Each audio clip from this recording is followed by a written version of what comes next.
గురువు ఆసిపోతుంది. నాకు అంతలా అనిపించలేదు. ఫస్ట్ హాఫ్ చూశాను గుంటూరు కారం.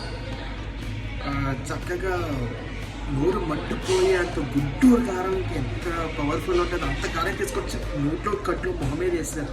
అంత భయంకరంగా అనిపించింది. స్టోరీ ఫస్ట్ హాఫ్ సాధిస్తారు, బాగుంది. ఫస్ట్ హాఫ్లో సగం వరకు అంతా కొంచెం కామెడీతో లాగారు. వెన్నెల కిషోర్, సీనియర్ యాక్టర్స్, పెద్ద పెద్ద యాక్టర్స్ అందరినీ పెట్టారు. క్యాస్టింగ్ అంతా కూడా చాలా పవర్ఫుల్ క్యాస్టింగ్. అందరూ కూడా వెరీ పవర్ఫుల్ నటన కనపరచగలిగే క్యాపబుల్ క్యాండిడేట్స్ అందరినీ పెట్టి ఒక పనికిమాలిన కథలాగా అనిపించింది. సాది వస్తే సెకండ్ హాఫ్ ఇంకా అర్థమైపోయింది. సో చూసి నేను అప్డేట్ ఇస్తాను.